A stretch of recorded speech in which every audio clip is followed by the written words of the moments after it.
think as parents, when we discover our kids are doing self-harm behaviors, there's a visceral, natural element of fear and panic that just sweeps over us. And we can inadvertently contribute to a lot of the emotional underlying issues that are going on without even realizing, without even knowing. So because it's a concern for so many parents who are struggling with what do you do? How do you deal with their son or their daughter who's struggling with self-harm behaviors? I thought I'd put together a video that kind of covers some of the basic things and give you some direction on where to go from here, okay? So first, it's scary. We panic because, self-harm behaviors, people in their right minds are not hurting themselves. So it's just a matter of fact that something's going on and something's seriously wrong.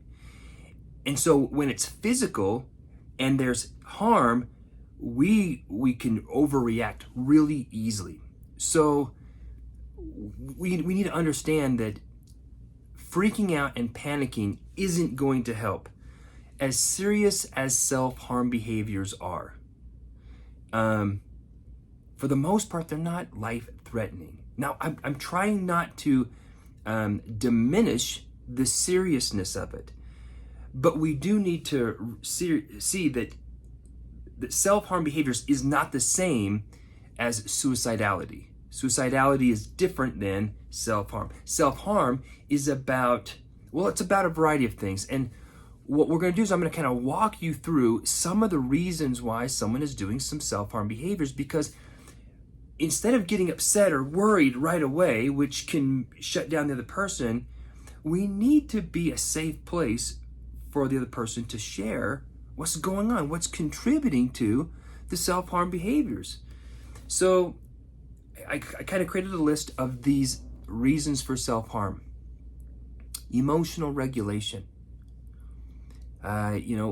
People cut themselves to manage these emotions that they're not comfortable with, they don't like, so they can redirect their emotions in something tangible.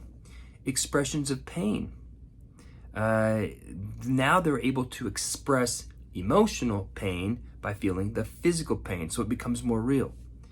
Feeling of control, release of tension, seeking attention, self-punishment. So let's say you've got some behaviors that you don't like about yourself, or your body images that you have issues with, or other things that might be contributing to a feeling of shame.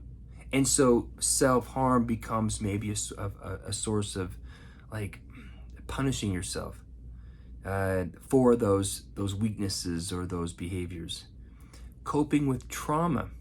Again, there's a theme of how do I make tangible and real the feelings that I'm having inside, and so that I can actually direct that emotion and express that emotion and take care of a physical hurt, because sometimes emotional hurt seems so confusing and hard to manage or deal with.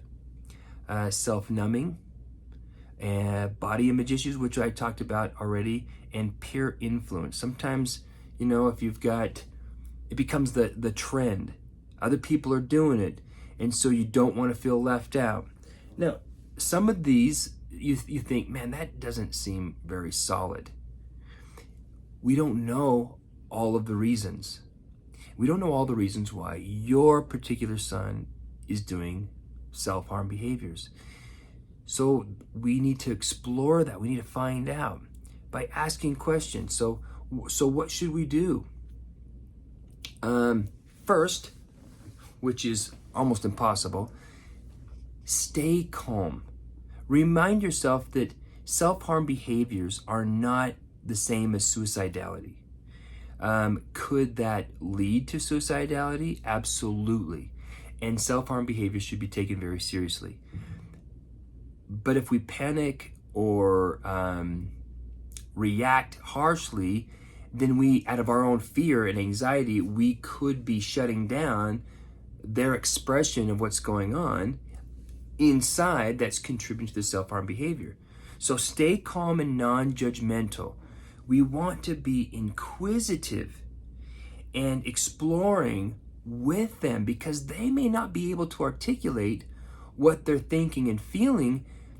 Because what if one of the reasons why they're cutting is because they don't know how to articulate what they're thinking and feeling, and they just need to make it more tangible, more real. So they're going to need some support to kind of craft and guide their words in a way that creates a message that you can understand. So we need to create a safe place for them to explore, all the different reasons why.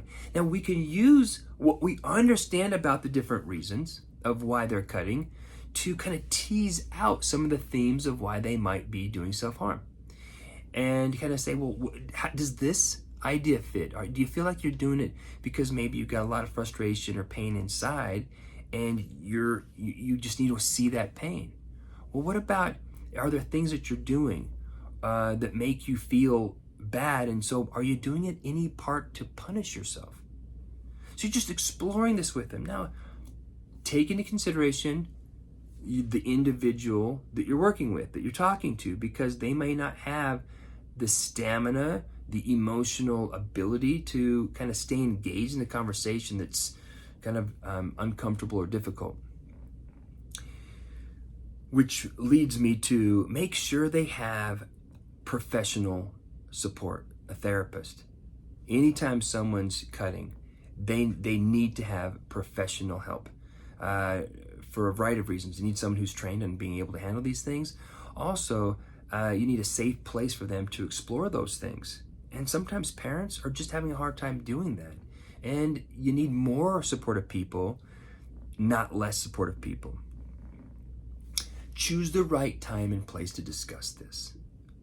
When you see it, make a note, hey, I'm going to talk about that the right time and place. You don't want to do this when there's other people around, because that just increases the shame and the emotional turmoil underneath that is kind of percolating into the surface by the self-harm behaviors. When you listen actively. And when I say actively, listen with compassion, understanding, validation, like you're their attorney trying to represent their interest, their meaning, their value, not represent what's good for them, because then you start to shift into parent mode and start leaking lessons or concerns in their self-harm behavior. You are a non-judgmental, non-biased person who only wants that person to feel completely understood, not agreed with, understood, so you can create a safe place for them to open up and share what's really going on that's contributing to these feelings of anxiety or fear or whatever's happening, because there's such a variety of what's contributing to their self-harm behaviors. So we're asking open-ended questions that are getting to the meat and potatoes of what's contributing to, what's going on with them. What are some things that they are stressed about in life? What are some of the things that they're not looking forward to? When they think about the relationships in their lives that are not making them feel good, who are those relationships? And what are the stories behind it? How are you contributing? What are you doing that's making things worse for them?